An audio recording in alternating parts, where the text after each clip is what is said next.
Tonight, we begin with humanity's oldest companion, and arguably its worst idea, alcohol. From ancient temples to medieval taverns, we've been inventing new ways to ruin the next morning ever since civilization figured out how to stand upright. Before we settle in, feel free to like the video and subscribe, but only if you genuinely enjoy this kind of slow, unnecessary knowledge. And let me know in the comments where you're listening from and what time it is for you right now. It's always quietly fascinating to see how many different corners of the world are drifting off together. So dim the lights, maybe turn on a fan for that soft background hum. Get comfortable, and let's ease into tonight's story. Long before civilization, before writing, before anyone learned how to boil water without setting their shelter on fire, someone accidentally discovered how to get drunk. This small but world-altering mistake happened around 7000 BCE. In Neolithic China, a farmer once left a pot of rice, honey, and fruit sitting out a little too long. As neglected things tend to do, it fermented. The mixture began to bubble, releasing a scent that hinted at both curiosity and regret. Eventually, a human, possibly hungry, possibly foolish, and almost certainly bored, decided to drink it. That moment may have been the true beginning of human history. Not the wheel, not fire, but the instant someone stared at a suspicious jar of spoiled fruit and thought, "I'll risk it." The first sip was confusing. The second felt incredible. By the third, our prehistoric pioneer was likely trying to explain deep emotions to a goat. The ground began to sway. Trees seemed thoughtful. Everyone suddenly appeared to be an excellent dancer. It must have felt divine. At least, that's probably how they described it before collapsing face first into the mud. Congratulations, humanity. You've discovered alcohol. And about 5 hours later, you invented consequences. Archaeologists later found 9,000 old pottery jars at the site of Jahu, still stained with traces of that ancient brew, a blend of rice, honey, and hawthorn fruit. It's the earliest known cocktail, the prehistoric equivalent of whatever's in the fridge.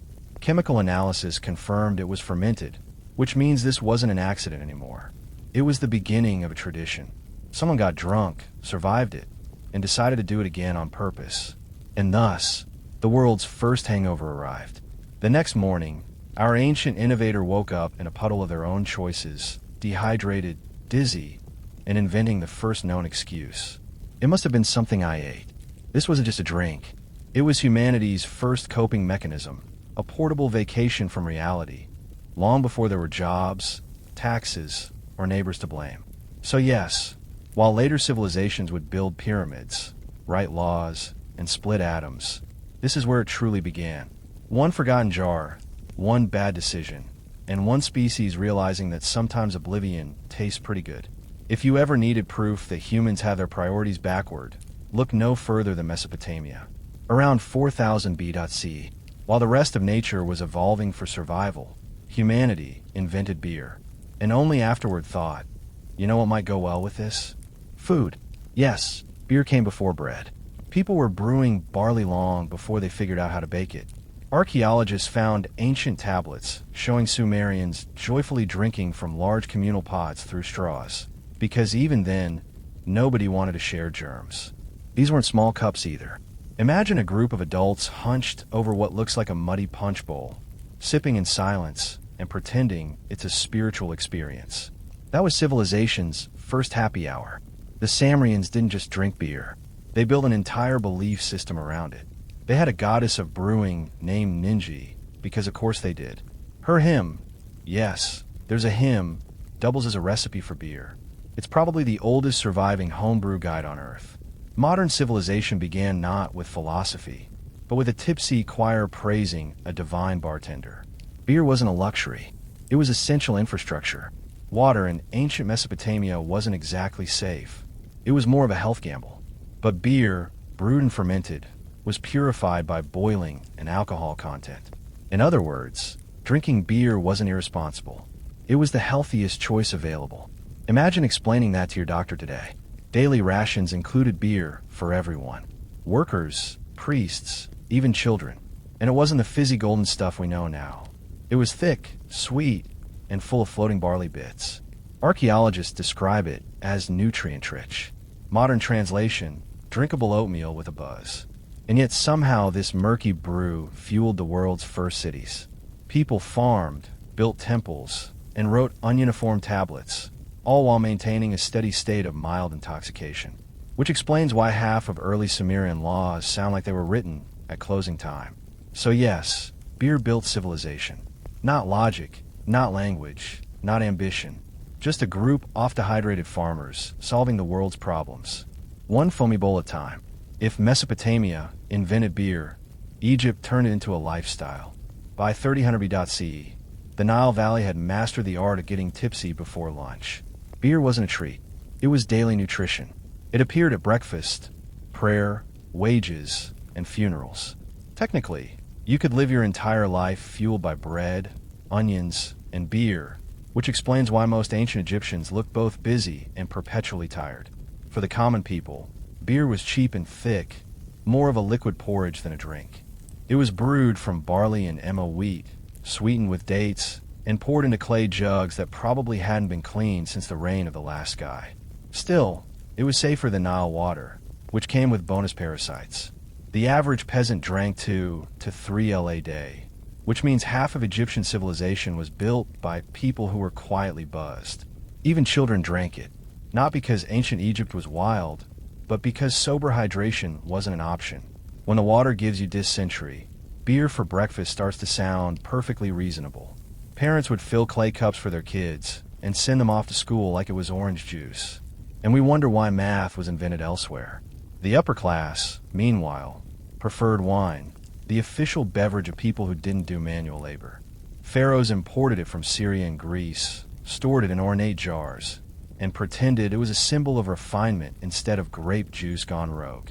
Cleopatra herself supposedly had her own vineyard, because ruling Egypt apparently required both charm and Cabernet. Temples brewed on an industrial scale. Workers who built the pyramids were paid in daily rations of bread and beer, meaning the most iconic monument on Earth was fueled by carbohydrates and mild inebriation. The afterlife even came stocked with it. Tomb paintings show servants pouring beer for the dead, ensuring eternal refreshment and presumably eternal hangovers. So, while Egypt gave us papyrus geometry and divine kingship, it also gave us something more relatable. The eternal truth that life is easier to endure when it's slightly blurry around the edges. While the Egyptians were drinking bread soup and calling it beer, the Chinese were doing something far more refined, or at least pretending to. Around 3000 BCE, early brewers in the Yellow River Valley began fermenting rice, millet, and fruit into beverages that actually tasted intentional. Archaeologists have found ornate bronze vessels coated in residue that once held early Chinese wine, proof that humanity's talent for turning dinner into liquid regret was now a global phenomenon. Unlike other cultures that stumbled into intoxication, the Chinese organized it. Fermentation wasn't a happy accident. It was chemistry with religious backing. Alcohol was considered a gift from the heavens, a bridge between mortals and their ancestors, which is poetic until you remember that this bridge usually ended with someone singing off-key before passing out a rice field. Drinking became central to ritual life. Kings and nobles hosted elaborate ceremonies where wine was offered to the spirits and then immediately to themselves, just to make sure it was safe. Ancient texts mention officials who lost their positions for being too sober at court banquets. In other words, abstaining wasn't just uncool. It was politically risky. The Chinese didn't brew casually. They engineered it. They refined fermentation vessels, standardized recipes, and even documented alcohol etiquette. By the Shang dynasty around 1600 BC, court life was one long, well-funded tasting session. There were official drinking songs, drinking cups shaped like animals, and inevitably the first government warnings about excess. Because even the world's oldest bureaucracy realized that productivity plummets when half your ministers are horizontal. Still, alcohol was seen as sacred, the water of life, as early poets called it. It inspired calligraphy, music, and the kind of philosophy that only makes sense until you reread it sober. Even Confucius, the future champion of discipline, warned against drunkenness with the kind of weary tone that suggests personal experience. So, while other civilizations were still figuring out how to keep their beer from exploding, The Chinese were already holding formal banquets, toasting their ancestors, and probably forgetting half their toast by dessert. Civilization, it seems, doesn't truly begin until someone's offering spiritual enlightenment with a side of fermented fruit. If there's one thing that unites all early civilizations, it's their determination to make sure someone was drinking during the invention of writing. In Mesopotamia around 2700 BCE, alcohol wasn't just a beverage. It was a plot device. The world's oldest known story, the Epic of Gilgamesh, reads like an ancient cautionary tale about friendship, mortality, and drinking outside your comfort zone. The story introduces Enkidu, a wild man who lives among animals, until a woman lures him into civilization with two very convincing arguments, bread and beer. After his first drink, Enkidu became human, which is a polite way of saying he discovered the magic of lowered standards. The Sumerians didn't believe alcohol corrupted man. They believed it completed him. Somewhere, a modern philosopher is still trying to argue that point with less evidence. In Mesopotamia, beer wasn't just social, it was spiritual. Temples doubled as breweries. Priests moonlighted as bartenders, and offerings to the gods often included a fresh pint. Archaeologists have found clay tablets featuring ancient recipes, literal hymns to Ning Keri, the goddess of beer. They read less like scripture and more like a medieval pub song. Praise the brew, stir the mash, and may your liver hold out another year. Beer was considered liquid bread, a phrase that made fasting sound virtuous and happy hours sound holy. It was also practical, a way to preserve grain without it rotting. Workers building temples and canals received daily beer rations as wages. Somewhere between the fifth and sixth sip, civilization started to make sense, writing contracts, dividing labor, and occasionally passing out beside the ziggurat. The result, history's first bureaucracy, fueled by barley. Accountants recorded beer rations, priests blessed the barrels, and poets immortalized the feeling of a good buzz. Ancient tablets even include complaints from workers about receiving weak beer. That's right. The world's first customer service feedback was a 4,000-year-old Yelp review about watered-down ale. So while philosophers would later debate the meaning of life, Mesopotamia had already found it at the bottom of a communal beer pot. Humanity's first epic didn't just celebrate heroism. It celebrated the universal truth that no great story ever started with a salad. If Mesopotamia drank for civilization and Egypt drank for religion, the Greeks drank for conversation, and sometimes to forget the conversation they just had. By 600 BCE, Greece had elevated alcohol from mere refreshment to a full-blown social institution. The symposium, a word that literally means drinking together, which to be fair is still a cornerstone of Western philosophy. A symposium wasn't a tavern or a frat party. Though the line was thin, it was a structured drinking event with rules, music, poetry, and at least one person pretending to be profound. The guests reclined on couches, servants poured wine, and everyone discussed ethics until ethics stopped mattering. They even appointed a symposia, the designated adult whose job was to water down the wine, because Greek wine was so strong it could make a Spartan hug someone. And yes, they always watered it down. Mixing wine with water was the mark of civilization. Drinking it straight was considered barbaric, something Thracians did before invading your city. The Greeks genuinely believed that moderation separated man from beast, which is ironic considering the average symposium ended with someone crying, singing, or waking up next to a broken lyre. The gods, of course, had their own drinking scene. Dionysus, god of wine and chaos, was the divine patron of both theater and hangovers. His followers roamed the countryside, dancing, shouting, and making modern music festivals look like knitting clubs. To the Greeks, intoxication wasn't just indulgence. It was temporary madness blessed by heaven. Philosophers weren't immune either. Plato, in his Dialogue Symposium, used drinking as a metaphor for love and divine truth, because apparently nothing says eternal wisdom like slurred metaphysics. One can imagine Socrates' cup in hand, insisting that virtue is knowledge while everyone else debated whose cup that was.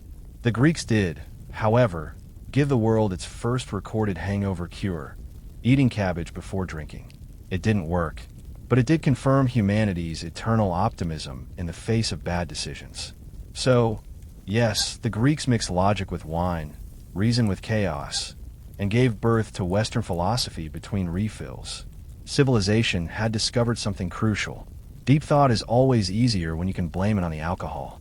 Every civilization has its party god, but the Greeks outdid everyone with Dionysus, the divine embodiment of wine, ecstasy, and poor impulse control. While other deities handed down moral codes or laws, Dionysus showed up barefoot with a bottle and said, "Let's feel something." His cult spread like spilled wine across the Mediterranean. Followers, mostly women called maenads, abandoned their homes to join wild processions into the mountains. There, under the influence of fermented grape juice and divine enthusiasm, they sang, danced, and occasionally tore apart small animals, the ancient equivalent of festival chaos, but make it religious. To outsiders, this looked insane. To believers, it was transcendence. The Greeks saw drunkenness not as sin, but as a divine state, temporary madness that stripped away logic and let mortals glimpse the gods.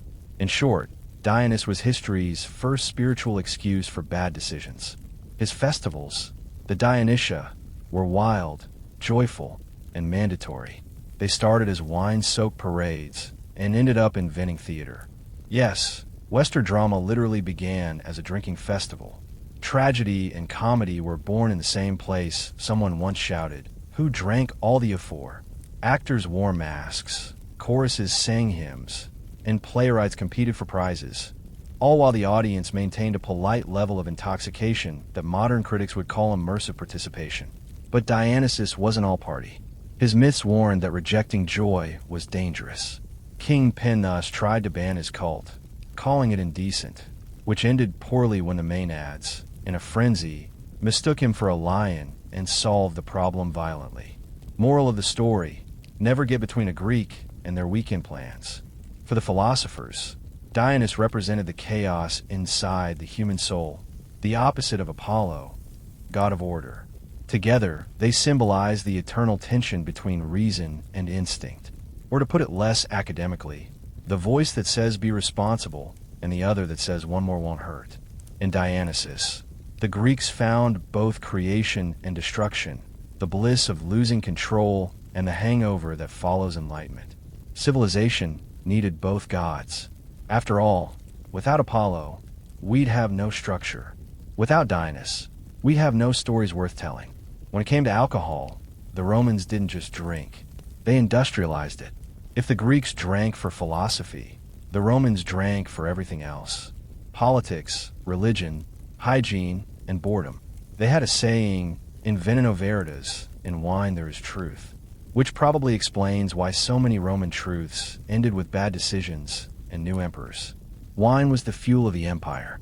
It flowed through aqueducts of social life from the slums to the Senate. Everyone drank it. Soldiers, farmers, slaves, emperors, even the gods in myth. It was so essential that soldiers received daily wine rations instead of water, which raises a few questions about Roman military strategy. Marching hundreds of miles through Gaul while mildly buzzed. Bold move, Caesar. Roman vineyards stretched across Europe, North Africa, and the Middle East. They cultivated hundreds of varieties, none of which were aged, filtered, or remotely pleasant. Ancient wine was syrupy, acidic, and often mixed with honey, herbs, seawater, or anything that might distract from the taste. Think less fine vintage, more liquid dare. At feasts, guests reclined on couches surrounded by silver cups and regret. Servants poured endlessly while musicians played, and philosophers shouted half-coherent Latin about virtue. Drinking wasn't about taste. It was about status. The richer the Roman, the more bizarre the ingredients. Caligula supposedly mixed pearls into his wine to prove his wealth, or perhaps to explain why everyone looked terrified at dinner. Of course, there were attempts at moderation. The Stoics warned against excess, claiming self-control was the path to wisdom. But the Stoics were also the same people who lived under Nero, so one can forgive them for occasionally breaking their own rules. Public drunkenness wasn't condemned. It was expected. Poets wrote verses about hangovers, and even the gods drank heavily. Bacchus, the Roman version of Dionysus, had his own festivals so chaotic that the Senate eventually banned them. Naturally, that made them twice as popular. Rome built roads, aqueducts, and empires, but its true legacy might be social drinking. When the empire finally fell, it wasn't just the barbarians or politics. It was at least partly to the eternal Roman habit of raising a glass and saying, "We'll deal with it tomorrow." While the Greeks philosophized over wine and the Romans drowned in it, the Persians turned drinking into literature. They treated wine the way most people treat religion, with devotion, ritual, and the occasional public scandal. In ancient Amanid Persia, kings hosted banquets that could feed a small city. Herodotus claimed guests were expected to get drunk and then make important decisions. Because according to Persian logic, a plan tested while sober and intoxicated had double the integrity. A system that probably worked until someone suggested invading Greece after dessert. But the real poetry of wine came centuries later under the Islamic Golden Age, when alcohol became a theological controversy with a side of irony. The Quran banned it, yet Persian poets couldn't stop writing about it. They called it the forbidden nectar, the ruby of the soul, liquid wisdom. Basically, the world's first creative loophole. No one mastered the art of poetic intoxication quite like Omar Khayyam, the 11th century astronomer, mathematician, and wine enthusiast who turned hangovers into haikus. His rubaiyat reads like a soft rebellion, verses dripping with nostalgia, philosophy, and subtle blasphemy. A jug of wine, a loaf of bread, and now, he wrote, which is ancient Persian for date night under house arrest. In truth, Persian society had a complex relationship with the bottle. Publicly, wine was sinful. Privately, it was practically an art form. Aristocrats drank in lush gardens surrounded by fountains, poetry, and plausible deniability. They toasted to love, beauty, and occasionally the hypocrisy of their own laws. It was the kind of cultural tension only a civilization, both brilliant and deeply self-aware, could sustain. Persian physicians even prescribed wine for health, diluted of course, to strengthen the spirit and improve digestion. So yes, even medieval doctors were giving out excuses. By the time travelers from Europe arrived, they were shocked to find that Persians, officially dry, were quietly running some of the most refined wineries in the world. The Persian relationship with alcohol was a balancing act. One hand writing scripture, the other uncaulking metaphor. They didn't just drink to forget. They drank to remember beautifully. While Rome sipped its spiced wine and recited poetry about empire, the so-called barbarians of Northern Europe were doing something far more efficient, getting unapologetically drunk. The Celts, Germans, and Norse didn't care about etiquette, philosophy, or proper dilution ratios. They cared about results, namely forgetting winter and improving their confidence in battle. The Greeks called them barbarians because they didn't mix their wine with water. The barbarians called the Greeks boring. Their preferred brews were mead and ale, both of which came in quantities that could drown a small child. Mead, fermented honey and water, was the drink of heroes, kings, and anyone who could stand upright long enough to refill their horn. The Vikings believed mead came from the gods themselves, specifically from a mythical vat filled with honey and poetry. The fact that this beverage inspired both war songs and spontaneous axe throwing contests says a lot about its effectiveness. The Celts had their own beer brewed in clay pots and flavored with herbs instead of hops. They drank it from communal bowls, shouting toasts that probably sounded inspiring at the time and incoherent the next morning. In Celtic culture, hospitality meant refilling your guest's cup until they achieved spiritual enlightenment or passed out. Meanwhile, the Germans developed ale so strong that even Roman diplomats mentioned it with caution. When Tacitus wrote about German tribes, he described them as fierce, brave, and fond of drunken councils, which is ancient Latin for they keep making military plans they can't remember. But drinking wasn't just recreation. It was ritual. To the northern tribes, alcohol connected them to their ancestors and gods. Warriors drank before raids to gain courage, and after battle to forget what they'd done with it. Mead was sacred at funerals, weddings, and every occasion that could be made slightly louder. When Rome finally fell, it wasn't the barbarians drinking that shocked them. It was the realization that these univilized people had been celebrating life the whole time. Where Rome had laws, they had toasts. Where Rome had rhetoric, they had rhythm. In the end, the so-called barbarians didn't just conquer the empire, they outdrank it. And that, in its own way, might be history's most intoxicating victory. When the Roman Empire collapsed, it left behind three things: bad roads, suspicious water, and an enormous collective hangover. Into that chaos stepped a new kind of hero, the monk. They didn't wear armor, wield swords, or chase glory. They brewed beer. Yes, while barbarians were busy inventing kingdoms and plundering libraries, monks quietly perfected the art of fermentation. In cold, drafty monasteries from France to Bavaria, they discovered that beer could be more than survival fluid. It could be holy hydration. During fasting, when food was forbidden, but liquids were allowed, monks brewed a thick, nourishing beer they nicknamed liquid bread. It was practical theology. Obey God, stay hydrated, and feel pleasantly detached from earthly suffering. Medieval monastic beer wasn't the light golden brew we know today. It was dense, cloudy, and packed with calories. More meal you could pour than a drink you could chug. Monks refined recipes, experimented with yeasts, and standardized brewing temperatures centuries before craft beer became a personality trait. Some even kept brewing logs more detailed than royal chronicles, because priorities. Every monastery had its own style. The Benedictines favored multi-eatness. The Cistercians aimed for purity, and the Trappists perfected patience. The virtue most useful when your entire existence revolves around waiting for fermentation. Beer wasn't just sustenance. It was an economic engine. Monks sold it to pilgrims, travelers, and anyone desperate to forget feudalism for an evening. The church tolerated this because, frankly, it worked. Beer was safer than water and kept the populace content. A mildly intoxicated peasantry was a peaceful one.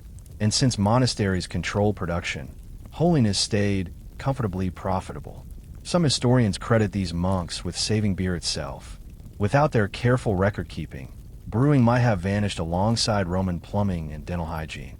Instead, they turned it into a science. Today, when you crack open a Belgian ale, you're tasting the legacy of men who took vows of silence and then invented a drink that made silence enjoyable. So, while knights won glory and kings claimed crowns, monks won something more enduring: the eternal gratitude of anyone who's ever needed to make medieval life a little more bearable. While monks were brewing salvation one barrel at a time, everyone else in medieval Europe was simply trying to stay cheerful, or at least hydrated. Enter me, the golden honey-based ancestor of all comfort drinks. Before hops became fashionable, me was the sweet, sticky drink of choice for kings, peasants, and anyone who needed to forget the weather for a few hours. Mead had ancient roots but found its true calling in the Dark Ages when it shone like liquid sunlight in a world of mud and superstition. It was easy to make, just honey, water, and a bit of reckless optimism. Fermentation did the rest. In Northern Europe, where grapes refused to grow and barley froze half the year, mead became the closest thing to happiness in a cup. The Norsemen treated it as divine. According to legend, the gods themselves drank from the me of poetry, a celestial brew that granted wisdom, eloquence, and occasionally terrible singing. Viking scolds composed verses about it, which might explain why half their poetry reads like a drunk text carved in a stone. A proper Viking feast wasn't measured by food, but by how many horns of me you could survive before declaring eternal brotherhood with the furniture. Further south, mead became the wedding drink of choice. Newlyweds were given enough honey wine to last a moon cycle, hence the term honeymoon, a romantic tradition that originally involved two people and one very long hangover. Peasants, meanwhile, made simpler versions with whatever honey they could find, sometimes spiced with herbs, sometimes with bugs. It wasn't glamorous, but worked. After a day of field labor, a warm mug of me could turn even feudalism into mild comedy. Monks brewed it too, because monks brewed everything. They used me in medicine, in cooking, and presumably in diplomacy. It was sweet, shelf-stable, and easier to bless than wine. By the 13th century, me began losing ground to beer and wine, but it never quite disappeared. It lingered, the quiet golden ghost of Europe's drinking past, a drink born of bees and boredom, reminding everyone that sometimes history doesn't advance. It just refills the cup. As medieval Europe perfected the art of drinking responsibly, the Islamic world was moving in the opposite direction, at least on paper. When Islam spread across the Middle East in the 7th century, it brought a clear message. Alcohol was haram, forbidden.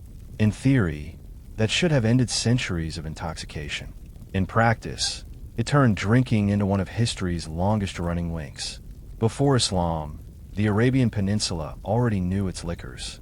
The Bedouins brewed date wine. Persians loved their poetry and pomegranate cocktails, and everyone agreed that hangovers were universal. Then came the Prophet Muhammad, who outlawed alcohol, not out of spite, but survival.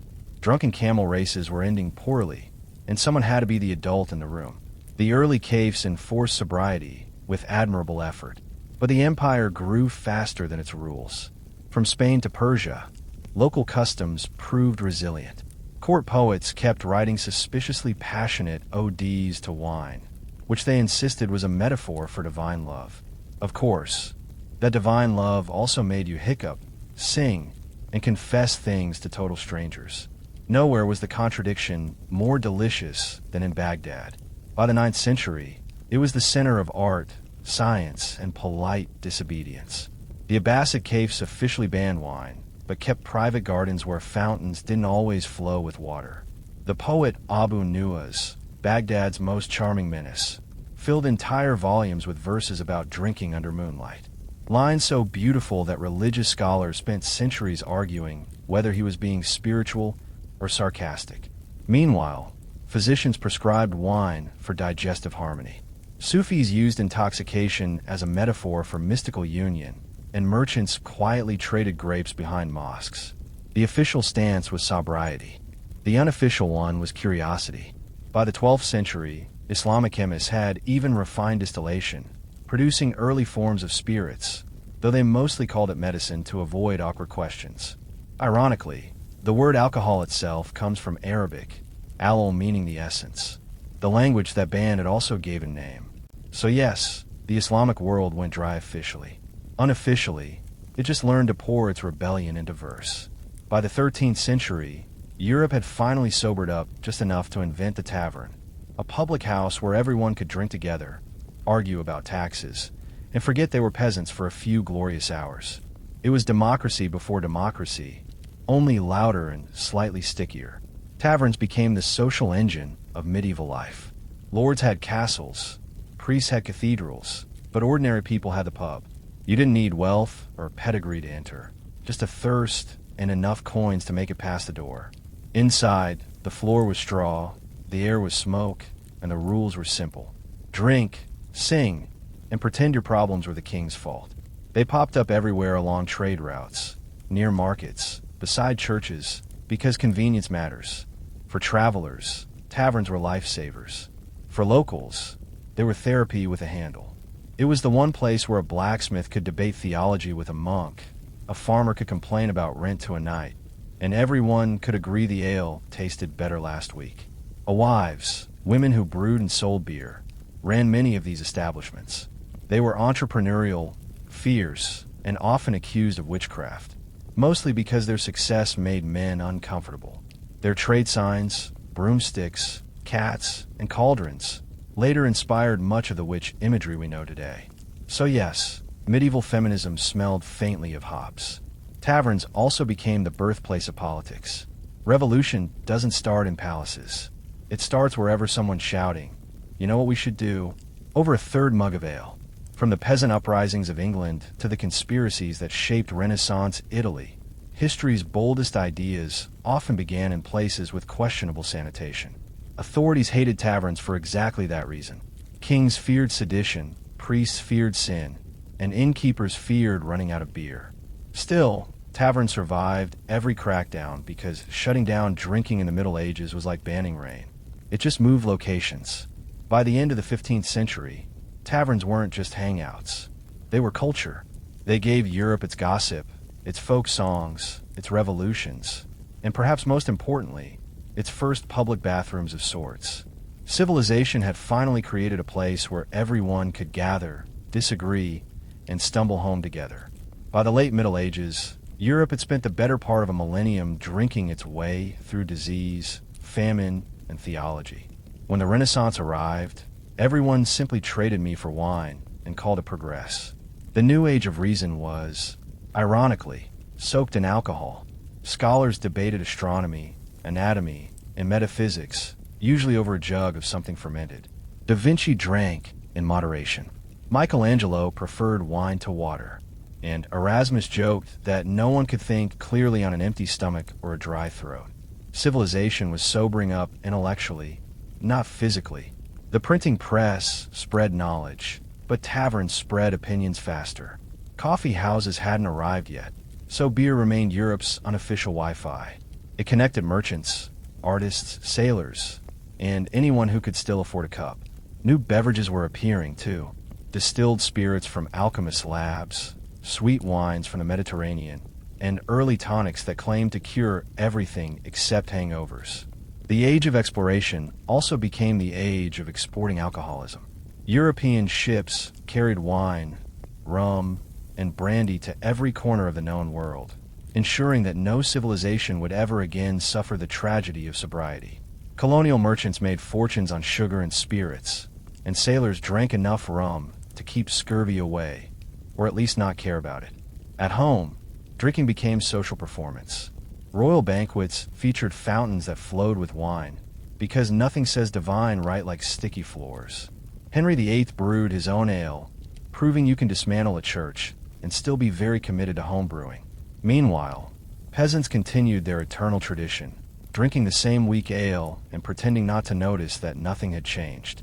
By the 17th century, Europe stood on the edge of modernity with printing, science, and political reform, but still firmly clutching its mug. The church had doctrines, the universities had logic, and the taverns had better attendance. It's tempting to think of alcohol as a side note to history, but it's closer to the soundtrack. From ancient rice brews to Renaissance vineyards, the story of civilization isn't just about invention. It's about endurance. And humanity, ever resourceful, found that a little fermentation made endurance taste a lot better. The year was 41 BC. Rome stood fractured, its triumvirs uneasy allies after the assassination of Julius Caesar.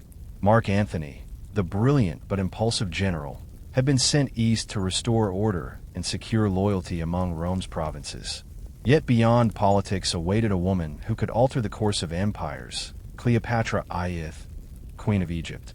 Antony summoned her to the city of Tarsus to answer charges that she had aided Caesar's enemies.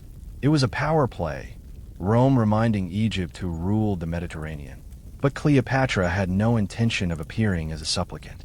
Instead, she arrived as a goddess.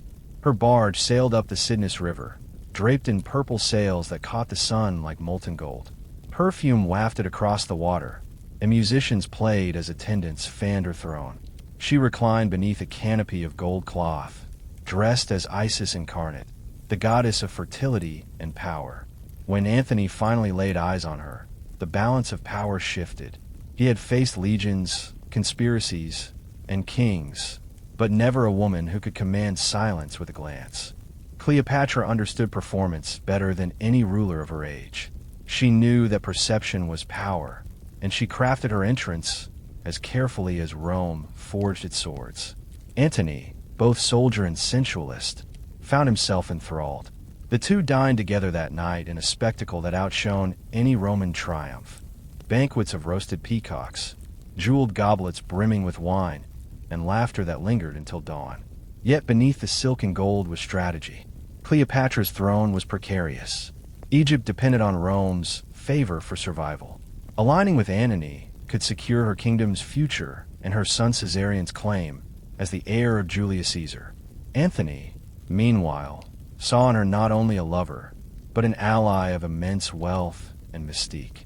Egypt's riches could fuel his ambitions against his rival Octavian back in Rome. That night, two worlds collided. The disciplined steel of Roman authority and the perfumed splendor of Egyptian divinity. Their meeting was more than passion. It was politics wrapped in seduction, empire disguised as romance.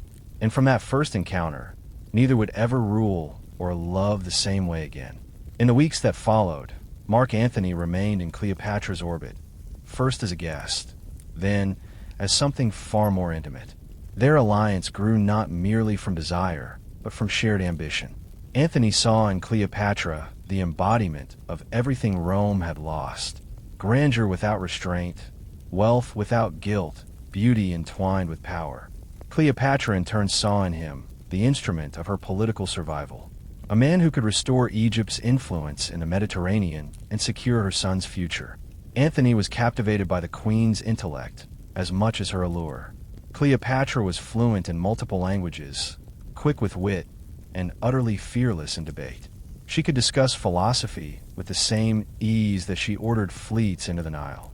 Unlike Roman women who were bound by decorum, Cleopatra ruled with unashamed sovereignty. To Antony, who had spent years under the shadow of Caesar and the scrutiny of Rome's Senate, her presence was intoxicating. She offered him what the Republic never could: freedom from politics disguised as duty. Their days were spent in lavish feasts, philosophical conversations, and carefully staged games. Together they formed the inimitable Livers, a private society devoted to excess, luxury, and laughter. They disguised themselves at night, wandering Alexandria's streets in playful anonymity, drinking with sailors, mocking magistrates, and living like mortals instead of monarchs. The city adored them. Cleopatra's charisma turned every appearance into theater, and Antony's rough charm complemented her perfectly. But while they reveled, the world beyond their golden walls was changing. In Rome, Octavian, Julius Caesar's adopted son, watched Antony's behavior with growing suspicion. Every rumor of debauchery, every tale of Egyptian splendor reached his ears and stoked his resentment. To Octavian, Antony was no longer a Roman hero, but a man seduced by an Eastern temptress, one who threatened the unity of the Republic itself. Still, Antony dismissed such whispers as envy. He believed his military prowess and his name could withstand any scandal. Cleopatra encouraged his confidence, gifting him ships, silver, and soldiers to secure his campaigns. Together, they forged not only a romance, but a partnership meant to rival Rome's might. In Alexandria, they were king and queen of pleasure and power alike, two rulers in love, defying the empire that sought to divide them. But Rome, jealous and unrelenting, was already sharpening its knives. By the time Antony returned to Alexandria in 37 CE, his bond with Cleopatra had evolved from indulgence to calculated alliance. The queen had proven herself indispensable. Egypt's treasury overflowed with grain, gold, and the fabled Nile wealth that Rome's legions could never fully plunder. For Antony, who dreamed of surpassing Caesar's glory and ruling the Eastern world, Cleopatra was both muse and means. She welcomed him with the splendor of a pharaoh. Banquets glittered beneath ceilings of silver stars, and dancers reenacted the divine union of Isis and Osiris, symbolizing their own partnership. Cleopatra presented Antony with gifts not of love, but of empire: ships for his campaigns, soldiers trained in Egyptian archery, and the loyalty of the eastern provinces. In return, Antony granted her territories: Cyprus, Crete, parts of Syria and Sicya, restoring much of Egypt's former Ptolemaic domain. It was a gesture that infuriated Rome, which saw its general carving away pieces of the Republic for a foreign queen. To their followers, however, Antony and Cleopatra appeared as divine counterparts.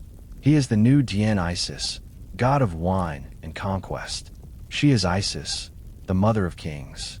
Together they styled themselves rulers of the East, openly embracing the grandeur of monarchy that Rome pretended to despise but secretly envied. Antony's Roman discipline softened. He dressed in Eastern robes, adopted Egyptian rituals, and held court in the lavish palace overlooking the Nile. Cleopatra bore him twins, a boy and a girl named Alexander Helios and Cleopatra Selene, symbols of their union's divine legitimacy. Their births were celebrated as omens of a new dynasty that would unite East and West. Cleopatra saw in her children not just heirs, but living proof that her bloodline could outlast Rome's. Yet not everyone rejoiced. In the marble halls of the Senate, whispers turned to outrage. Antony's distribution of kingdoms to Cleopatra's children, the so-called donations of Alexandria, was viewed as treason. To the Romans, He was no longer a protector of their interests, but a man bewitched, handing the world's riches to an Egyptian seductress. In their palace, the lovers toasted to eternity beneath the fragrance of lotus and myrar. But beyond the Nile, storm clouds gathered. Octavian's propaganda began to paint them as enemies of Roman virtue, a decadent queen and a fallen hero, daring to dream of empire in defiance of the Republic. As the years passed, Antony and Cleopatra built a world that seemed to float between myth and power, a realm of pleasure gilded by ambition. Alexandria became the beating heart of their empire, where politics was conducted in marble halls perfumed with incense, and feasts became councils of strategy. The queen's court shimmered with philosophers, engineers, and poets, each serving her vision of an Egypt reborn under divine rule. Antony, the hardened general who once commanded Rome's armies, found himself transformed. No longer bound by the Senate's scorn, he reveled in the Egyptian ideal of kingship, a god among men. He trained his legions by day and feasted by night, hosting spectacles that blurred the line between politics and performance. Cleopatra joined him in armor on parade, presenting herself as Isis beside her consort, Dionysus. Together they appeared before the crowds on golden thrones, uniting Roman strength and Egyptian divinity in a single image of unchallengeable majesty. Yet behind the music and the opulence, their empire teetered on peril. Antony's campaigns against Parthia, the eastern rival of Rome, ended in humiliation. The desert devoured his army, his legions starving and frostbitten, retreating through mountains littered with corpses. It was a disaster Rome would not forgive. Cleopatra, ever pragmatic, met him upon his return, not with reproach, but with comfort. She financed the rebuilding of his forces, replenished his coffers, and restored his pride. Their alliance, once romantic, was now bound by necessity and survival. Still, their enemies were multiplying. Octavian, watching from Rome, seized upon Antony's failures and wove them into scandal. He claimed Antony had abandoned his Roman wife Octavia, Octavian's own sister, for the Egyptian queen. Rumors spread that Antony planned to move the capital from Rome to Alexandria and declare Cleopatra's son Caesarion the rightful heir of Julius Caesar. In Alexandria, the lovers dismissed such talk with laughter. Yet the laughter grew strained. The world beyond their palace was no longer dazzled by their legend. To many Romans, Cleopatra was no longer a queen, but a threat, a foreign sorceress who had ensnared their general and corrupted him with Eastern decadence. Still, for a brief, luminous moment, they ruled as gods in a mortal world, while Rome, restless and vengeful, prepared to strike. By 33 BCE, the illusion of peace between Antony and Octavian had shattered completely. Their alliance, once bound by the memory of Julius Caesar, crumbled under jealousy, ambition, and fear. Octavian, now the political master of Rome, moved swiftly to turn the Republic against Antony and Cleopatra. He weaponized rumor with precision, transforming their romance into scandal, their grandeur into treason. He circulated tales of Cleopatra's sorcery, claiming she had bewitched Antony with foreign magic and reduced him to her puppet. Statues of the once great general were mocked in the streets, dressed in silk and gold to resemble an Eastern desperate. Pamphlets accused him of giving away Roman provinces to Cleopatra's children and plotting to crown himself and her as rulers of the world. Octavian presented himself as Rome's savior, promising to free the Republic from the enslavement of a queen. The Senate, hungry for an enemy to unite them, followed his lead. Antony, for his part, refused to bow. He still commanded vast armies in the east, and the loyalty of seasoned legions who had fought beside him for years. But the damage to his reputation was done. In speeches and letters, Octavian painted him as a traitor who had traded Roman virtue for Egyptian decadence.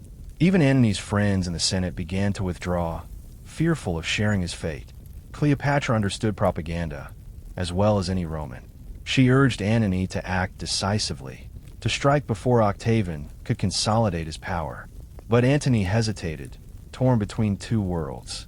The disciplined general Rome had made him, and the god-king Egypt had turned him into their love. Once their greatest strength now divided him. Cleopatra's counsel was bold, but it came from the perspective of a monarch, not a statesman. She fought for dynasty. He fought for dignity. In 32 BCE, Octavian took the final step. He declared war not on Antony directly, but on Cleopatra. It was a masterstroke. By making the Egyptian queen the enemy, he framed the conflict as one of civilization versus corruption. Rome would march not against one of its own, but against a foreign queen who had dared to seduce a Roman hero. And thus, love itself became the battlefield. The lovers would stand together knowing that to fight for one another now meant to fight against the greatest empire the world had ever known. As war loomed, Antony and Cleopatra gathered their forces in Greece. The year was 31 BCE, and the air was thick with tension and prophecy. Their combined armies were vast. Hundreds of warships, tens of thousands of soldiers, and enough gold to fund a decade of conflict. Yet beneath the glitter of banners and bronze, unease lingered. The soldiers were loyal, but the cause was muddled. Were they fighting for Antony's honor, or for Cleopatra's crown? For Rome, or for love? Antony established his headquarters at Petrae, while Cleopatra arrived with her fleet. Magnificent GS adorned with purple sails and gilded prows. Her presence divided his offices. To some, she was a symbol of divine fortune. To others, a distraction that eroded Roman discipline. Commanders whispered that Antony had surrendered strategy to passion. Yet Cleopatra brought more than beauty. She brought money, provisions, and a fleet trained on the Nile, disciplined and fierce. Without her, Antony's campaign would have starved before it began.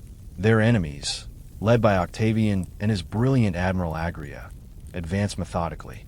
Agrippa seized key ports along the western coast, cutting Antony's supply lines and isolating his fleet. Antony's officers urged him to fight on land where his legions held the advantage. But Cleopatra, wary of another desert disaster, insisted on a naval battle. She believed her fleet size and the favorable winds of the Ionian Sea would turn the tide. Antony, ever torn between love and logic, agreed. The lovers spent their final days before battle together in a tense stillness, half strategy, half farewell. Cleopatra tried to mask her fear behind regal poise, while Antony, weary and uncertain, sought omens that refused to favor him. The priest's readings were grim, the stars indifferent. When dawn broke over the Gulf of Actium, the sea shimmered like a mirror of fate. Antony's ships, massive but unwieldy, faced Octavian's smaller, more agile fleet. Cleopatra's flagship gleamed at the center, a beacon of gold amid the mist. On shore, thousands of soldiers watched, waiting for victory or for the end of everything they served. It was not merely a battle between two armies. It was the reckoning of two worlds. Roman order against Egyptian splendor, discipline against desire. And before the sun would set, love itself would be tested by fire and iron. On the 2nd of September, 31 BCE, the dawn over the Gulf of Actium glowed red, an omen the Egyptians read with dread. Cleopatra's fleet glittered with golden prows and purple sails, while Antony's warships formed a massive semicircle across the calm sea. On the opposite side, Octavian's Admiral Agria commanded leaner, faster vessels, perfectly suited for maneuver and discipline. The world's greatest powers faced each other across the water, and history itself seemed to hold its breath. The first clash came with the roar of rams striking hulls and the hiss of flaming arrows cutting the air. Antony's ships, though powerful, were heavy and slow. Agrippa's forces danced around them like hornets, burning sails and piercing decks. The chaos grew, smoke turning the bright day into a choking twilight. Amid the din, Cleopatra's flagship waited behind Anani's line, its golden canopy trembling with the wind. Then, at the height of confusion, Cleopatra made her move. Seeing the tide turning against them, or perhaps fearing capture, she raised her sails and steered south toward open water. Whether it was panic, strategy, or prearranged escape, no one can say. But Antony, upon seeing her banner retreat, abandoned command. He leapt into a small vessel and followed her, leaving his fleet leaderless. The sight of their commander fleeing shattered the morale of his men. Roman discipline crumbled into chaos. Ships burned, crews surrendered, and the sea became a graveyard of broken oars and corpses. Agrippa's fleet surged forward, crushing what remained. By nightfall, the battle was over. Rome had triumphed. When Antony finally reached Cleopatra's ship, the two met in silence. The victory banquets of Alexandria, the music, the laughter, all seemed like relics from another life. Their empire of love had turned to ash. Cleopatra tried to console him, but Antony's eyes were hollow. He had been a soldier all his life, and he knew what defeat meant. Dishonor, exile, and the slow erasure of his name from history. Together they sailed back to Egypt under a sky devoid of stars. The sea that had once carried their triumphs now bore only ruin. Actium had not merely ended a battle. It had broken the spell that had once bound love and empire together. When Antony and Cleopatra returned to Alexandria after Actium, their once mighty empire was a shadow of its former glory. The city that had once celebrated their splendor now trembled with uncertainty. The merchants whispered, the nobles watched, and the priests prayed. But all could feel it. Rome was coming. Still, within the marble halls of the palace, the lovers refused to yield to despair.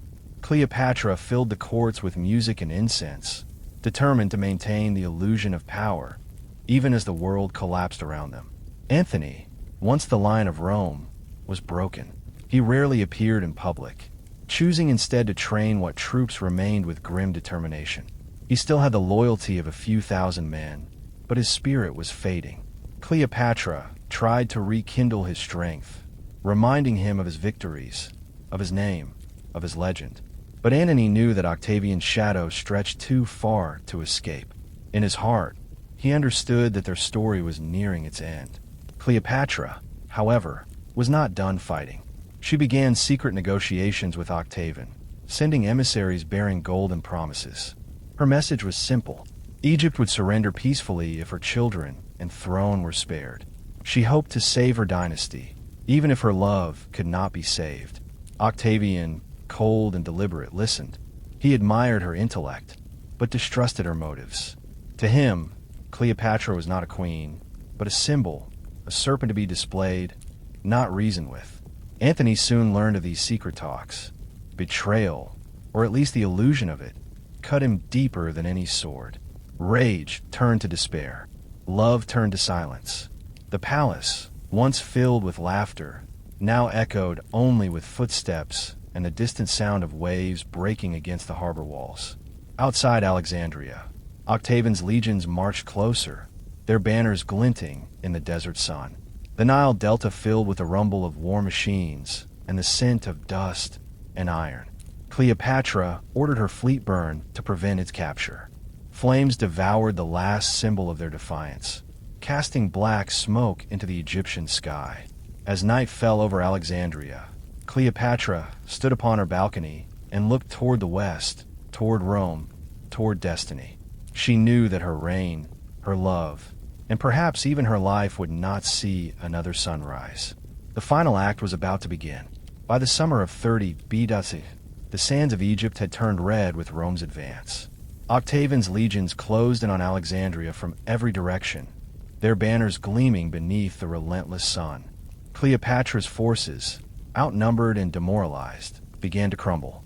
The city's gates, once the pride of the Ptolemies, now stood as mere symbols of defiance against the inevitable. Inside the palace, Cleopatra and Antony faced the end with the same intensity that had defined their love. Antony, haunted by failure and the loss of his honor, resolved to meet death as a Roman should. When false news reached him that Cleopatra had taken her own life, he fell upon his sword. As he bled out, servants rushed to tell him the truth that the queen still lived. Mortally wounded, Antony demanded to be taken to her. They carried him to Cleopatra's hidden chamber, where she had taken refuge in her mausoleum, a glittering tomb she had built for herself long before defeat. As he was lifted through a window, bleeding and pale, Cleopatra held him in her arms. He died there, whispering her name, the last word of a soldier who had conquered half the world but been conquered by love. Octavian entered Alexandria soon after. He found Cleopatra in mourning, but still regal, draped in gold and defiance. He promised her safety, intending to parade her in chains through the streets of Rome as a living trophy of his triumph. But Cleopatra, the last pharaoh of Egypt, would not be humiliated. She prepared her final act as carefully as she had once prepared her entrance to Antony's court.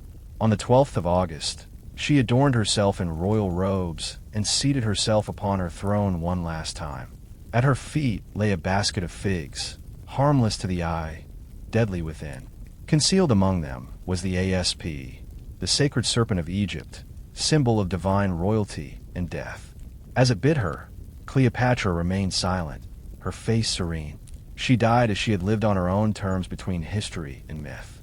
When Octavian found her lifeless body, he realized he had conquered a kingdom but lost a legend. With Cleopatra's death, the line of the pharaohs ended, and Egypt became a province of Rome. Yet her story of love, power, and defiance would echo through the centuries, eternal as the Nile itself. For a man who sought to conquer the world, Alexander the Great was undone not by swords, but by hearts. The son of Philip II and tutored by Aristotle, Alexander was raised to see power as destiny. Yet beneath the armor of the conqueror beat a heart far more unpredictable than any army he commanded. For all his victories on the battlefield, his greatest rebellions were often against tradition itself, and nowhere was that clearer than in his marriages. In 327 BC, after years of relentless campaigning across Asia, Alexander met a woman who would defy every expectation of what a Macedonian queen should be. Her name was Roxana, a Bactrian princess, the daughter of Oxyartus. The story goes that Alexander saw her for the first time at a feast in the mountain fortress of Sogdian Rock shortly after his forces had captured it. She danced before him with a dagger in her hand, her movements fierce yet graceful, her eyes unflinching. To his generals, she was a captive. To Alexander, she was fire. What followed shocked his court. Instead of sending her to Macedonia as a trophy or offering her as a political pawn, Alexander married her. No council, no negotiation, no alliance building, only love. His men grumbled that he had lost his mind, that the greatest conqueror alive had been conquered by a foreign girl. But Alexander didn't care. For perhaps the first time in his life, he acted purely from desire. The ceremony was held according to Persian custom, an act that outraged his Macedonian officers, who viewed it as yet another sign of Alexander's growing Eastern decadence. Yet to him, it was more than romance. It was symbolism. By marrying Roxana, he sought to unite East and West to embody his dream of a single empire where cultures could blend rather than clash. Roxana, intelligent and proud, quickly adapted to her role. She was not the docile queen many expected. She was possessive, cunning, and deeply protective of her husband's legacy. Their union was both tender and dangerous, passion entwined with power. And though she bore him no heir during his lifetime, her hold on his heart was absolute. But Alexander's story and scandal was only beginning. Love may have chosen Roxana, but politics would soon demand far more. Roxana might have won Alexander's heart, but she quickly discovered she was not his only love. In his world, affection was not bound by gender or convention. For years, one name had followed Alexander across battlefields and into legend. Hephaestion, his companion since youth, his confidant in war. Hephaestion was more than a friend. To many, he was Alexander's other half, the man who understood him in ways no queen ever could. Roxana soon grew to despise him. She could not rival Hephaestion's history with the king. No feast, no embrace could erase the years they had spent together, riding into battle and sharing command tents. When foreign emissaries addressed Hephaestion as Alexander's equal, Roxana's fury boiled. To her, it wasn't politics. It was betrayal. Alexander, however, refused to choose. He loved them both in his own way, seeing no contradiction. Macedonian officers whispered that their king was losing his sense of decorum, indulging in Persian luxuries and scandalous attachments. Some even mocked him behind closed doors, calling Hephaestion the second Alexander, but none dared confront him openly. Alexander's temper was as legendary as his affection. When Roxana's jealousy became too fierce to hide, Alexander distanced himself from her. Yet she remained his wife, fiercely devoted, her influence growing quietly behind the palace walls. She understood one truth about Alexander that even Festian sometimes ignored: his need to control his destiny, even in matters of the heart. Then in 324 BCE, tragedy struck. Hephaestion fell ill in Ecbatana and died suddenly. Alexander was inconsolable. He tore his clothes, refused food, and ordered temples built in Hephaestion's honor. He even declared him a demigod, an act unheard of for a mortal. The court stood in stunned silence, realizing that no one, not even Roxana, had ever commanded such devotion from him. For Roxana, Hephaestion's death brought a twisted relief, but it also left her husband hollow. She had won the war of jealousy, but the cost of his soul. In the days that followed, Alexander wandered the palace like a ghost. The man who had conquered the world now faced a kingdom he could not subdue. Grief. And soon that grief would drive him into new alliances and new scandals. After Hephaestion's death, Alexander's grief burned into restless ambition. He needed distraction, something grand enough to drown sorrow. That something came in the form of empire. By 324 BCE, he ruled from Greece to the Indus River. Yet, he knew conquest alone could not bind his world together. He sought to fuse the bloodlines of Macedonia and Persia, creating a new ruling class loyal to him alone. And as with all of Alexander's visions, it began with a marriage. At Susa, the Persian ceremonial capital, he staged a spectacle the world had never seen. 90 of his leading officers were to wed noble Persian women in a mass ceremony designed to symbolize unity between East and West. At the center of it all, Alexander himself took 2 brides: Stateira, the daughter of the defeated king Darius III, and Parisardis, daughter of the Persian king Artaxerxes. It was pure politics disguised as romance. The marriages cemented his claim to the Aemon royal line, legitimizing his rule in Persian eyes. But back in the Macedonian ranks, disgust simmered. Soldiers who had followed him through deserts and battles now watched their king dressed in Persian robes, kneeling before a foreign princess. To them, it was betrayal. A man once hailed as the defender of Greece now looked like the heir of Persia. Roxana, still queen in name, was not invited to the ceremony. Her jealousy was volcanic. She had risked everything to be Alexander's chosen, and now she was overshadowed by royal brides with higher birth and political significance. But she knew her husband well. Power moved him more than passion ever could. She remained in the shadows, calculating, silent, waiting for her moment. For Alexander, however, the union was more than symbolic. He believed himself the divine bridge between civilizations, a living embodiment of the gods. The marriages were to seal his vision of one world, one empire, one destiny. Yet, even as he stood among garlands and incense, clasping the hands of Darius's daughter, murmurs of discontent echoed through his court. Macedonian officers muttered that their king was lost, no longer one of them, but a Persian in spirit. Alexander didn't care. He had wedded not just women, but entire nations. But love, power, and legacy rarely share the same bed. The weddings at Susa were meant to unify Alexander's empire, but they fractured his army instead. To the Macedonians, who had marched with him from Pella, their king's new Persian identity was a bitter insult. He now wore flowing robes, demanded prostration before his throne, and spoke of himself not merely as a king, but as a living god. What had begun as admiration for their leader was slowly turning into quiet resentment. At the victory feasts, Persian nobles sat beside Macedonian officers as equals, an unthinkable sight to men who had spent years shedding blood to defeat them. Alexander's vision of cultural fusion sounded noble in theory, but in practice it felt like betrayal. The soldiers began to whisper that their king had gone mad, that he cared more for the Persians he conquered than for the men who followed him. The real scandal came when Alexander publicly kissed one of his Persian companions, Bigoas, during a festival in front of his entire court. The gesture stunned the Macedonians. To them, such open affection between men, especially from their king, was a humiliation. Bigoas had once been a favorite of Darius III, and now he had become Alexander's. The symbolism was too much to bear. The Macedonian lion had inherited not only Persia's empire, but its courtiers and their vices. Some officers tried to remind Alexander who he was, a Greek king, not an Eastern despot. But Alexander had long since stopped listening. He surrounded himself with flatterers and mystics who called him the son of Zeus Ammon, destined to rule as a god among men.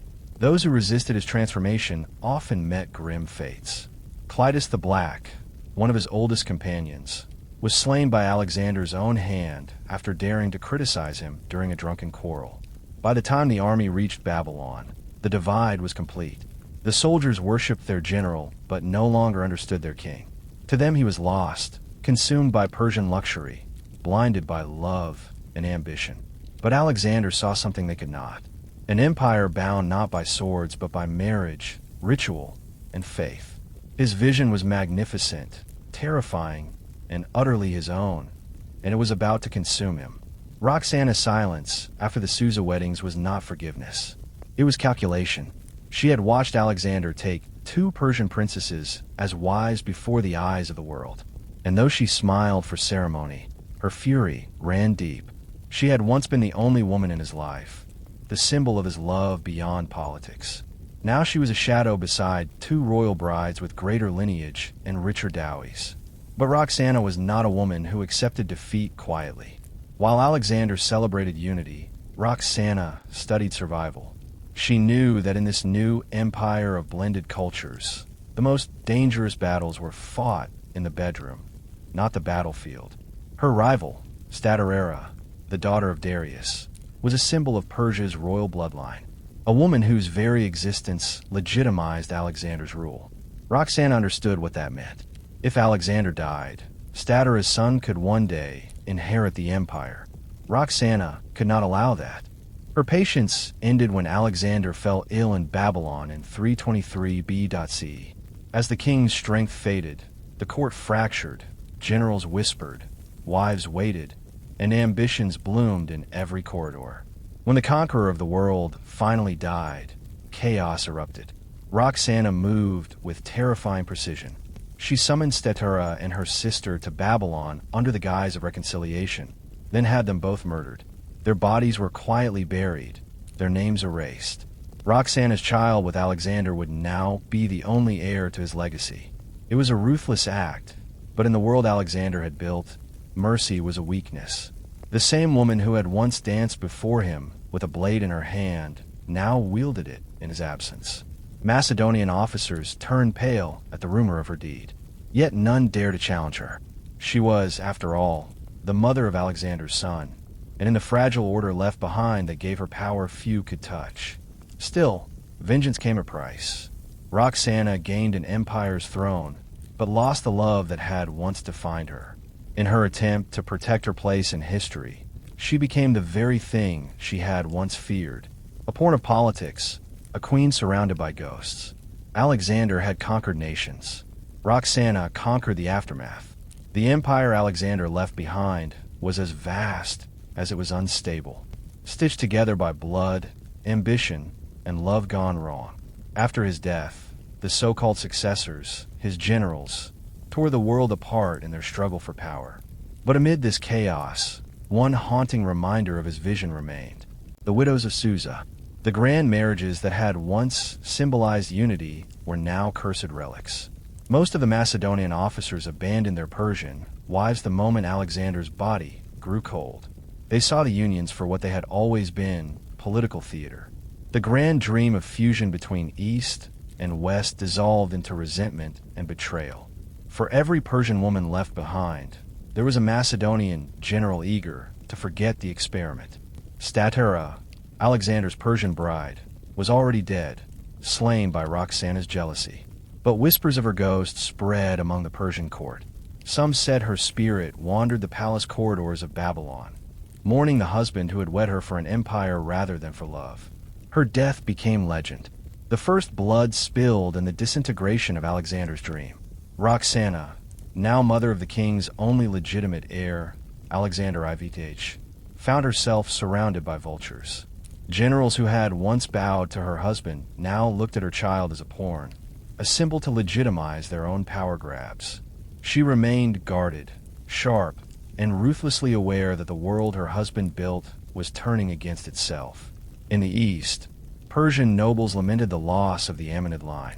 To them, Alexander's marriages had been a blasphemy, a Greek conqueror trying to wear their crown. In the West, Macedonian veterans scoffed that their king had gone native, calling his Persian weddings the final proof of his corruption. The empire he had married together now divorced itself along the same cultural lines he had tried to erase. The ghosts of Susa were not just the abandoned wives or the murdered princesses. They were the dying echoes of Alexander's impossible dream. His attempt to unite hearts and empires had failed.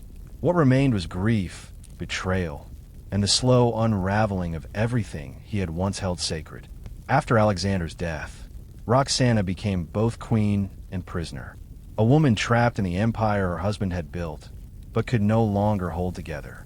Her only protection was the child she carried, Alexander's son, the infant who would be known as Alexander Ivtech. That child was her crown, her shield, and her curse. Every general in the fractured empire saw him as a tool, the key to legitimacy in a world now ruled by ambition and steel. Roxana fled Babylon under the protection of Perdiccas, Alexander's trusted lieutenant, who claimed to guard the royal family. But loyalty in this new world was as fragile as glass. The generals Ptolemy in Egypt, Antigonas in Asia, Cassandra in Macedonia, were carving up the empire piece by piece. None of them feared Roxana.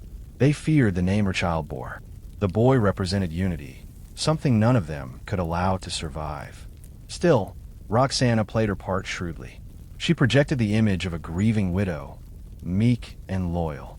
While quietly maneuvering behind the scenes, she reminded those around her that her son was not just a prince.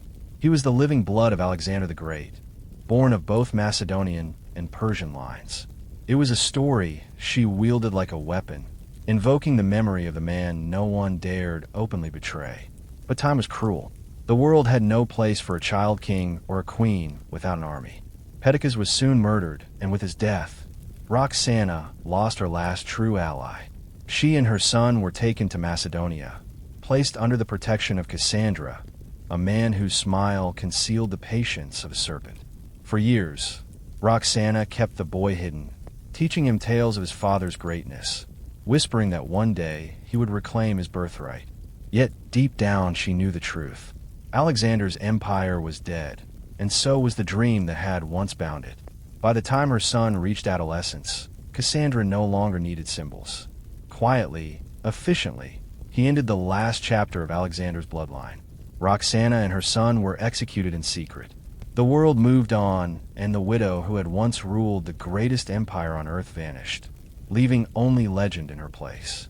By the time Roxana and her son vanished from the world, Alexander's story had already begun to slip into legend.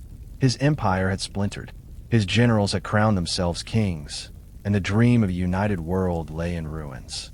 Yet amid the smoke of forgotten cities, one truth endured, that no man had ever loved, ruled, or defied convention quite like Alexander. His passions were as vast as his conquests, and his marriages revealed the soul of a man torn between love and legacy.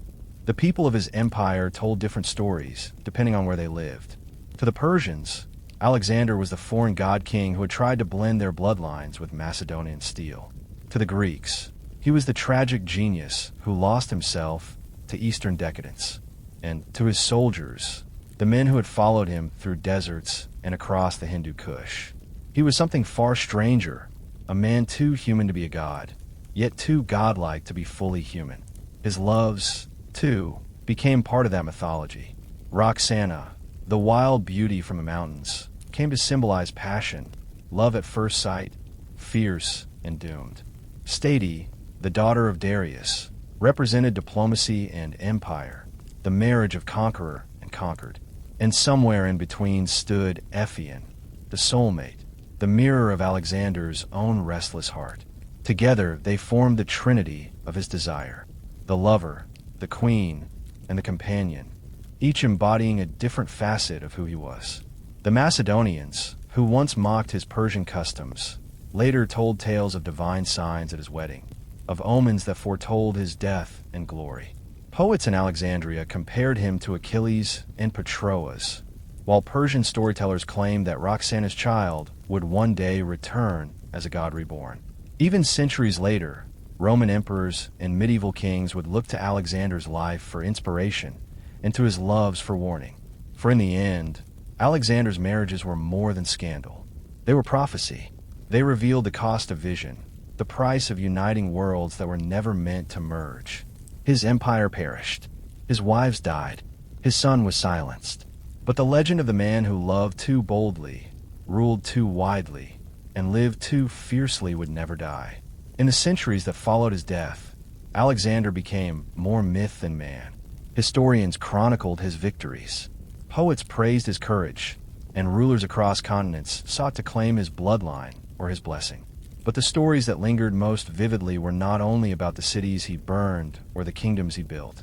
They were about the people who loved him and the ruin those loves left behind. The marriages that once scandalized his court became symbols of his contradictions. Roxana, the wild bride of passion, murdered in obscurity. Statara, the royal bridge to Persia, slain for her lineage. Hition, his companion of the soul, gone before him, leaving a void that no crown could fill. And Alexander himself, the man who thought he could unite love and empire, buried in a tomb no one can find. Together, their lives formed a tragedy as grand as any epic, not of conquest, but of the human heart. In trying to merge East and West, Alexander tried to merge himself, the Greek hero and the Persian god, the lover and the conqueror, the mortal and the divine. But his marriages revealed that no man, not even one who conquered the world, could conquer his own nature. His vision of unity had demanded love to serve politics and politics to serve love, an impossible balance that left only blood and legend in its wake. His generals learned the lesson too late. The empires they carved from his corpse lasted mere decades before they devoured each other. The dream of a single world born in a moment of ambition and sealed in the wedding halls of Susa dissolved in a centuries of war. What Alexander had joined through desire, history tore apart through greed. And yet perhaps that was always his fate. Men like Alexander were not meant to build peace. They were meant to burn so brightly that their ashes light the ages. His loves were the mirrors of his empire, vast, beautiful, and doomed to collapse under their own weight. In the end, Alexander left behind no heirs, no peace, and no resting place. Only a legacy of brilliance, and the eternal whisper of the lovers who followed him into history's shadow. The day in a Roman legionary camp began not with sunlight, but with the sharp cry of the tuber, the Roman trumpet that cut through the morning air like a blade. Before dawn, thousands of men stirred within rows of leather tents, each soldier wrapped in his cloak, his gear neatly stacked beside him. There was no such thing as sleeping in. The Roman army valued punctuality more than comfort. Within moments, an entire camp awoke as one, a machine of men and discipline. The first task of the day was dismantling the previous night's camp. Every tent, tool, and weapon had its place.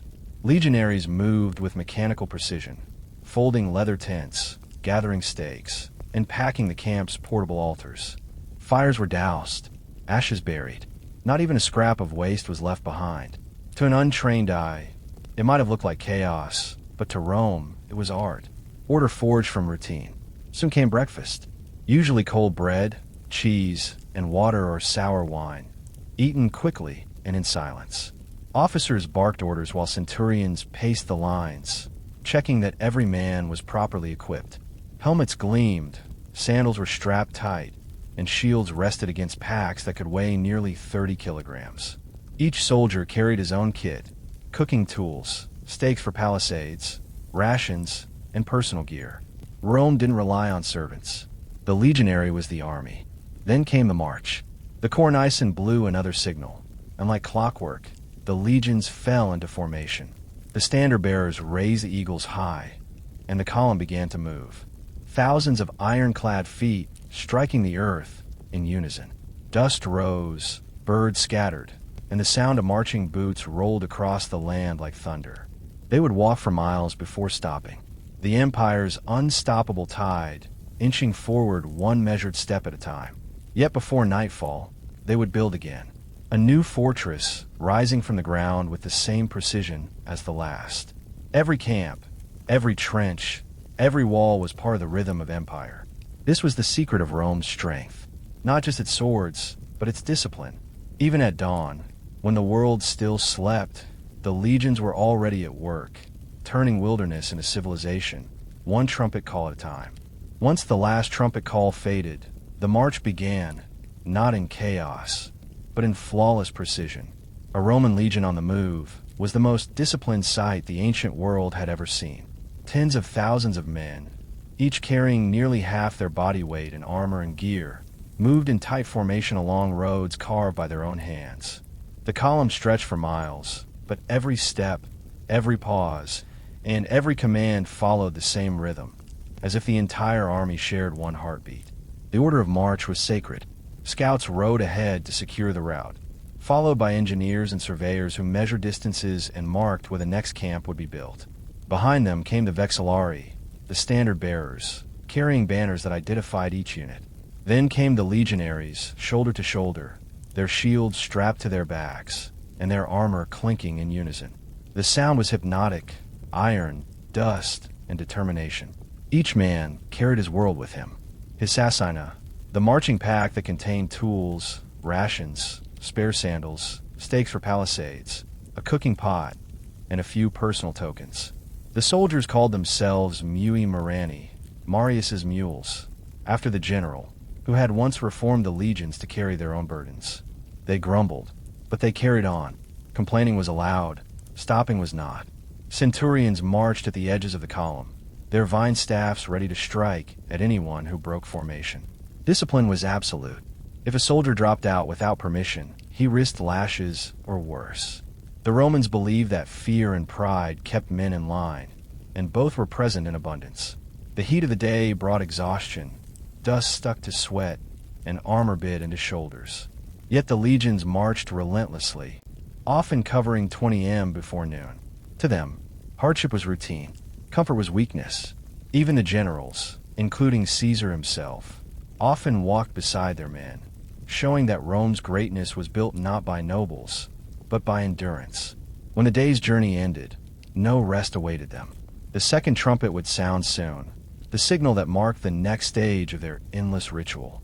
For Roman soldiers, the march was never over. Each day ended where the next fortress began. As the day's march drew to a close, the legions halted at the signal of the trumpet. But their work was far from over.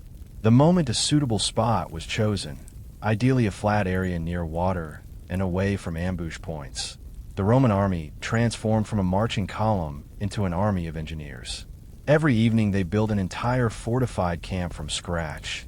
The Prefectus Castu camp prefect and his surveyors began the process. Using wooden staffs, measuring cords, and a device called the groma, they laid out the precise dimensions of the camp. Every camp followed the same pattern regardless of terrain or distance marched that day. The Romans could take a patch of wilderness and turn it into a miniature city in less than a few hours. Legionaries dropped their heavy packs, picked up shovels, axes, and pickaxes, and began to dig. Ditches were carved in perfect rectangles, usually 2 m deep, surrounding the camp like a moat. The earth from the trenches was piled inward to form a rampart, the foundation of the vallum or defensive wall. Wooden stakes were driven in to create a palisade, sharp as spears, ready to repel attackers. Every man had his duty. The engineers oversaw construction. The legionaries dug and hammered, and the centurions roamed the site like hawks, ensuring the walls were straight and the work relentless. Even exhausted from the day's march, no soldier dared slack off. Discipline was survival. A careless hand could doom thousands if an enemy struck by night. Inside the walls, order ruled. Streets were marked out in perfect right angles with the main road, the Via Principalis dividing the camp.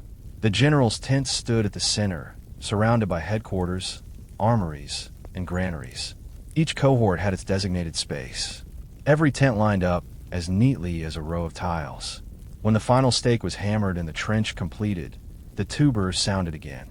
The men exhaled, not in rest, but in readiness.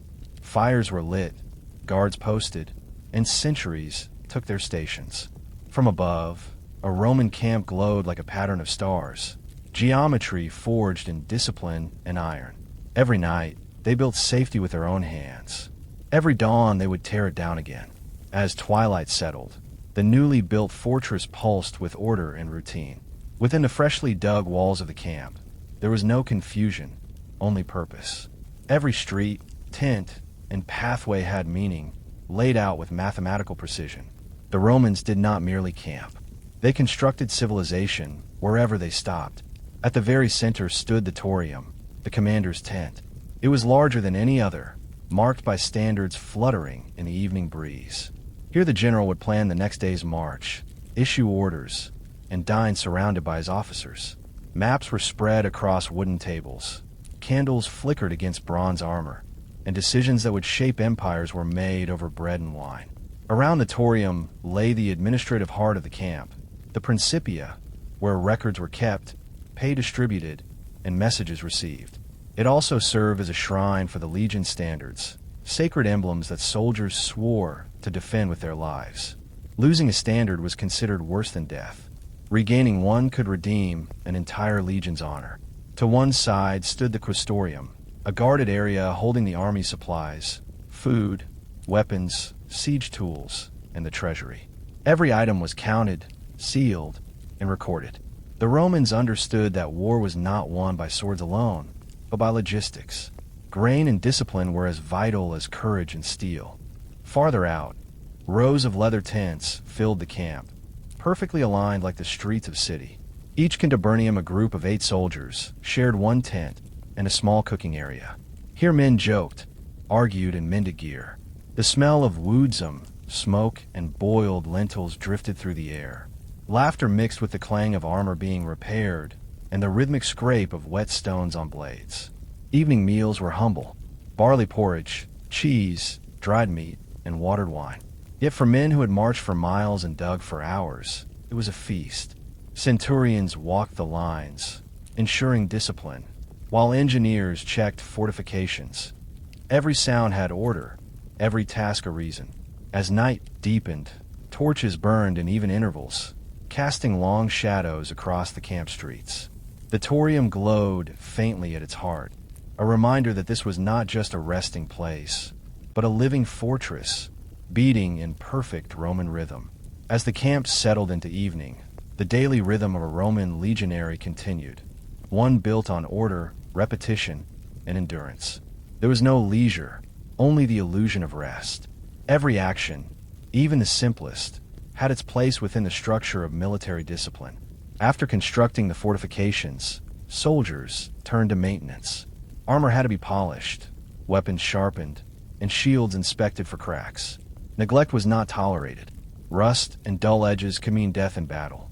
The camp rang with a rasp of wet stones, the creak of leather being repaired, and the quiet murmur of men speaking Latin, Greek, or native dialects.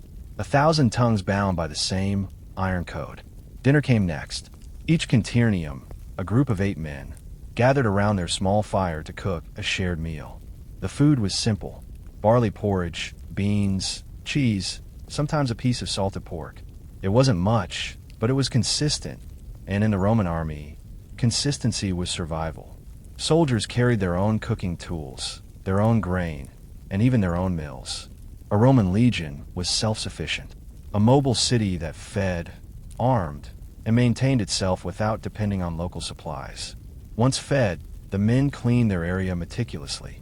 Waste was buried, tools neatly arranged, and fires extinguished, except for those kept for watch duties. Order was sacred. An untidy camp was a punishable offense.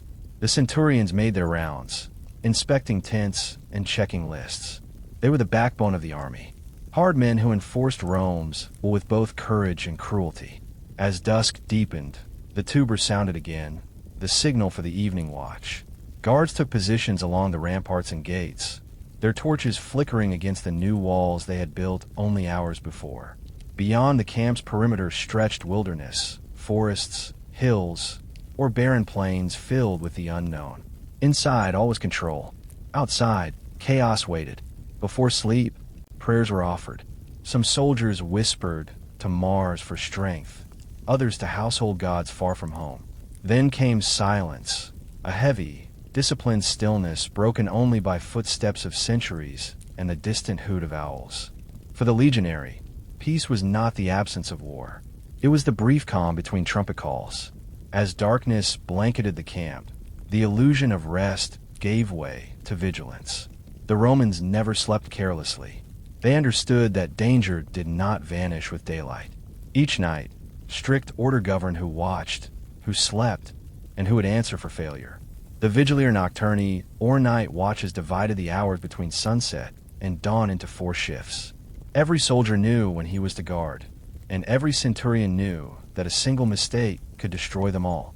At the start of the first watch, the tribune and senior centurions inspected the sentries stationed along the vallum, the earthen wall crowned with wooden stakes.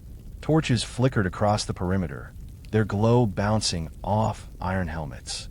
Sentries stood at regular intervals, peering into the night beyond the trench. They carried spears and wore their armor, even while guarding for attack could come at any moment. A raiding party, a band of thieves, or worse, a stealthy enemy waiting for sleep to dull the Roman edge. Each guard shift lasted roughly 3 hours, marked by the rhythmic sound of the bucina, the curved horn that signaled the change of watch. When one guard's duty ended, another replaced him seamlessly.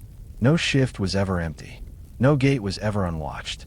If a soldier was caught sleeping on duty, punishment was swift and brutal, often death by stoning or beating at the hands of his comrades. Discipline in the legions was not mere obedience. It was survival. Fear of dishonor ran deeper than fear of pain. To let down one's cohort was to invite the scorn of every man who trusted his life to your vigilance. Inside the camp, the rest of the soldiers lay in their tents, sleeping lightly beneath their cloaks, their shields stacked by the entrance, ready at a moment's notice. Even in slumber, a Roman legion was a weapon poised to strike. Occasionally, officers made silent rounds to ensure order was maintained. A single shout, sign, to arms could rouse the entire camp in minutes. Outside the palisade, the world was silent. The faint rustle of wind through trees, the crackle of torches, the metallic breath of soldiers standing watch. Within that disciplined darkness, Rome's true strength revealed itself. Not in conquest, but in control.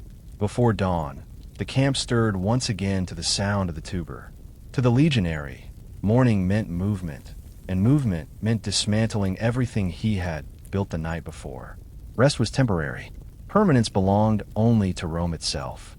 Within minutes, thousands of men were awake, rolling up cloaks, stamping out dying embers, and collapsing tents with practiced efficiency. Every tent and stake had its exact place, and each man knew his part. 8 soldiers to a tent, each responsible for one section of the conternium. Some folded the leather coverings, others packed the wooden poles or gathered the cooking tools. Nothing was left behind, not even the ashes from last night's fires. The Romans prided themselves on leaving no trace of their presence, except the straight line of a road and the echo of discipline. As the sky lightened, the quaestors oversaw the packing of supplies, food rations, siege equipment, and the portable altars used for daily sacrifices. The camp prefect checked the walls one last time before giving the signal to strike them down. In less than an hour, the fortress that had guarded 10,000 men vanished, its walls reduced to piles of earth, its gates taken apart plank by plank. The legions formed up once more, armor gleaming with dew, shields strapped to their backs, tools hanging from belts. Every soldier's pack weighed nearly 30 kilograms, a burden carried without complaint. The centurions inspected their ranks, ensuring not a single helmet, strap, or sandal was out of order. Perfection wasn't vanity. It was survival. Before marching, they were performed a short ritual, reading the omens, the flight of birds, the shape of the smoke from the morning fires. The soldiers watched in silence. To defy an omen was to risk disaster. To follow it was to honor the gods of war. Only when the priest nodded did the trumpet sound again. And then with the rising sun glinting off bronze and iron, the column began to move. Dust rose from the earth as the legions left behind another invisible city, a fortress that had existed for one night only. For the Roman soldier, the pattern never changed. Build, rest, dismantle, march. Their days were endless repetition, their purpose eternal. Once the camp was dismantled, the army began its daily pilgrimage through empire, a moving city of discipline, sweat, and iron. The morning air was sharp, filled with the sounds of clinking armor and the rhythmic thud of sandals on packed earth. The legions marched in perfect formation, each man keeping pace to the beat of the courtesan's horn. To watch them move was to see order made flesh, an army so precise that even nature seemed to step aside. At the front rode the scouts and engineers, clearing obstacles and marking the route. Behind them came the standard-bearers, holding the sacred eagles high. Each banner fluttered with pride, the embodiment of Rome's soul. The legionaries followed, divided by cohort, their red cloaks swaying in the wind. Every few miles, trumpets blared, signals to rest, adjust formation, or resume the march. The Roman army didn't wander. It measured the world in footsteps. Every man carried not only weapons, but civilization itself. Roads were carved as they advanced, ditches filled, and bridges built where none existed. To follow a Roman legion was to follow progress, for in their wake came trade, law, and the Latin tongue. Villages trembled as they passed, not just from fear, but from awe. Rome's power was not in brutality alone, but in the precision of her soldiers, who could fight like wolves and build like gods. The pace was relentless. A full day's march could cover up to 20 m beneath the sun, armor heating like an oven. The dust clung to sweat, and every breath tasted of metal and earth. Yet the men never faltered. Centurions barked commands, striking laggards with their vine staffs. To fall behind was humiliation. To endure was honor. Occasionally, the column crossed rivers, their engineers throwing up bridges from timber and rope in a matter of hours. Even the smallest delay was unacceptable. Rome's armies did not wait. They made the world move for them. By late afternoon, the horizon shimmered with heat. The men's shadows grew long, and fatigue set in. But the order never broke. The tuba would soon sound again, not to rest, but to build. For wherever they stopped, Rome would rise anew from the dust, one fortress at a time. As the sun dipped below the horizon, the Roman legions prepared for the cycle to begin again. The day might have ended, but the machine of empire did not rest. When the order came to halt, the engineers rode ahead to mark the next camp's perimeter, driving stakes into the ground and planting flags to designate where each cohort would stand. Behind them, the soldiers arrived in waves, weary, sweating, silent, and once more began their nightly ritual of creation. The land itself bent to Roman design. Trenches were dug, ramparts raised, palisades hammered together in rhythmic unity. Fires flickered along the perimeter, their glow spreading across the plain like molten gold. The legionaries worked swiftly, almost mechanically. They had done this so many times that even exhaustion could not slow them. It was muscle memory, a civilization's heartbeat echoing through the hands of men. By nightfall, the new fortress was complete, perfectly measured, fortified, and alive. Officers dined near the praetorium, eating from bronze plates and discussing maps under lamplight. The rank and file gathered by their fires, joking, gambling with dice, or telling stories of home, of farms in Latium, wives in Campia, or the taste of wine from Gaul. Yet even in these brief moments of warmth, discipline never slept. Guards rotated through their shifts. Scouts slipped beyond the walls to monitor the dark, and centurions paced the lines, their eyes sharp as blades. From a distance, the camp looked like a star fallen to earth, a square of light, geometric and unyielding, surrounded by blackness. Every fortress, every trench, every footprint carved into the soil was a statement that Rome could impose order anywhere. Wilderness became grid work. Night became day. When morning came, the trumpets would sound again. The walls would fall.